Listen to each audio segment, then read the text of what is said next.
เอ้าซื้อบักข้าวบ่จ้าขายอย่างละยายขายบักข้าวกับกล้วยขายยังไงลูกละ20 บาทลูกละ20กล้วยเด็กขายยังไง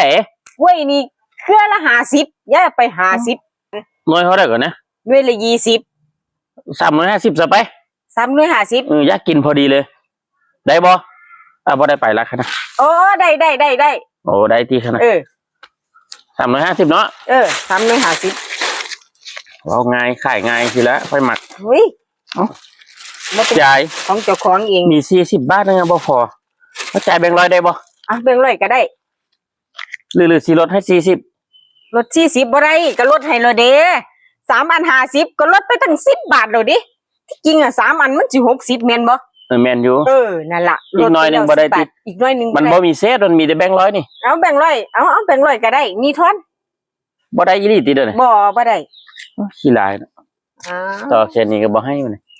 ก็ให้ไปแล้วดิลดให้แล้วดิเอาค่ะนะมามันของบ่คือครับหวานแท้นะน้ำมาหวานเลยเนาะหวานนี่เอามาคืนเด้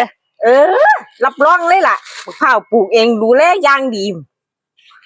ก็เอาคือให้ดอกปล่อยให้มันใหญ่เองนะเบิ่งชงป่านค่อยบ่รุนเลยปล่อยน้อยๆนะ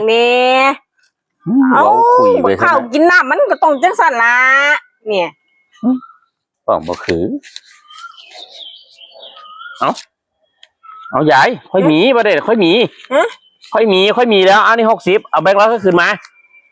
เอาแบงค์100ก็คืนมาแบงค์100ขึ้นติอันนี้60 บาทแล้วแค่นั้นทอนมา10 บาทเฮ้ยตัวมือนี้หากินลำบากเนาะทอนอีก10 บาทเอาทอนนะเนาะให้60เป็นเจ้าค่ายเขาได้50เป็นตีโอ้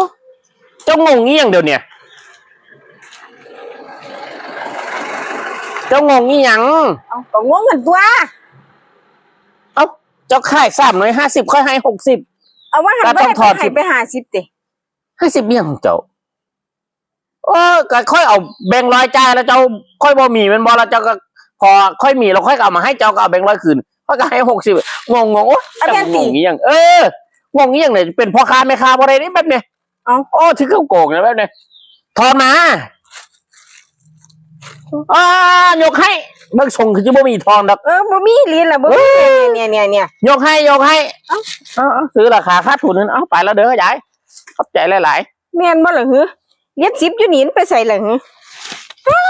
แม่นบ่เนาะบัดที่นี่แบงค์เดียวนึงแบงค์100เอามา100นึงขึ้นไป50เขาว่ามีเอามาให้60ไอ้ทอนบ่แม่นแล้วงานนี่ขาดทุนแล้วโอ้ยเนาะ